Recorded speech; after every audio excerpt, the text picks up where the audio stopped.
Don't worry, drive happy. Switch your insurance today and save big. Feel secure using CARICOM General Insurance Company Inc. at 121 Regent and Arnott Streets. Purchase your insurance online. Telephone 225-1787 or 269-0020. This is the news on top of the hour. Live from our studio in Georgetown. Kaieteur Radio, 99.1 FM.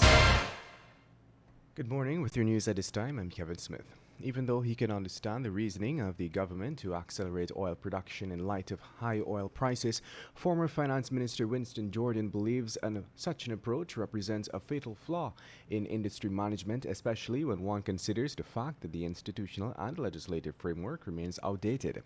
Jordan lamented the fact that there is no proper development plan in place for the sector, a plan that sets out the right coordination for oil production and capacity development.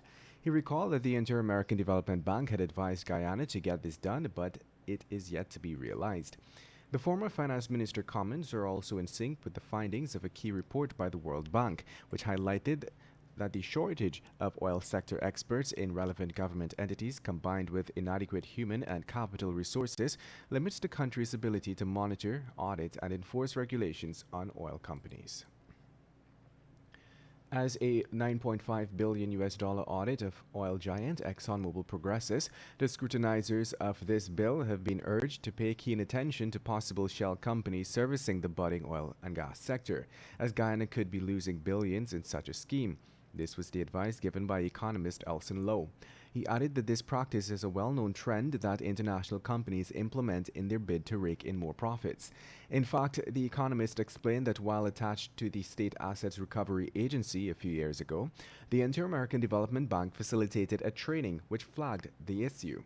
To this end, Lowe noted that the product of these activities see oil companies profit from those businesses and at the same time charge inflated prices.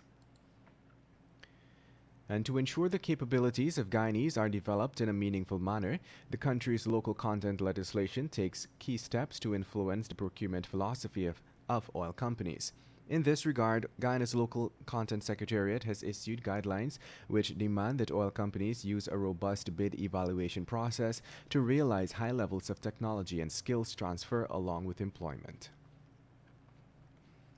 In other news, as police continue to dismantle an East Bank Demerara carjacking ring, a total of 5 alleged carjackers were remanded on Friday after detectives were able to capture 2 more of them. Their ongoing operation also led them to recover several car doors hidden at another location in the backlands along the Soestdijk-Linden Highway, and the detectives believe that the busted gang might have removed them from a number of stolen cars. Among those remanded on Friday was 36-year-old Jason Harry, an ex-police. He, along with 26-year-old Jermaine Watson, 32-year-old Tony Jarrick, 25-year-old Stanford Ford, and Randy Fraser made their appearance at the Diamond Magistrates Court. They were slapped with a series of armed robbery charges, car theft, and other offenses. They were also all remanded to prison until September 28. And I'll just tell you, stealing car mirrors in the rain did not pay off for a 57-year-old man because it landed him in jail for 4 months. The defendant, Raymond Mohammed, was caught in a cell phone video recording ripping out 2 of the rearview mirrors of a Honda CR-V parked on Thomas Lands, Georgetown. When he realized that people had seen him, he began scampering away through the rain. The court heard that he stole the mirrors on August 23rd, and they were worth some $80,000. He was also accused of stealing mirrors from another car valued $30,000.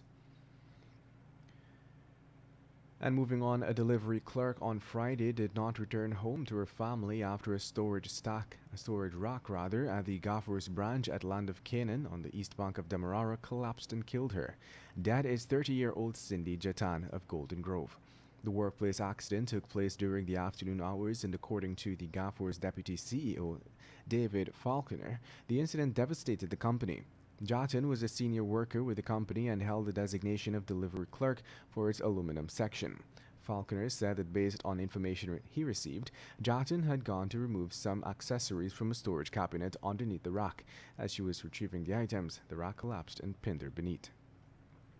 And to wrap things up, a church pastor, Colin Samuels, has been charged for allegedly raping his female church member in the Region 2 district. Samuels, popularly known as Pastor Sammy, made his first court appearance at the Anna Regina Magistrates Court on Tuesday before Magistrate Esther Sam. The pastor pleaded not guilty and was placed on $150,000 bail. The woman had reported the matter and is alleging that it happened in the pastor's office after a deliverance service. She is claiming that the pastor might have drugged her by giving her a glass of wine. She alleged that she can recall him making sexual advances to her as she started feeling weak. And that's the news for the moment. Thank you for listening. Kaieteur Radio, keeping you informed. Demerara and Essequibo 99.1 FM. Burby's 99.5 FM. Kaieteur Radio.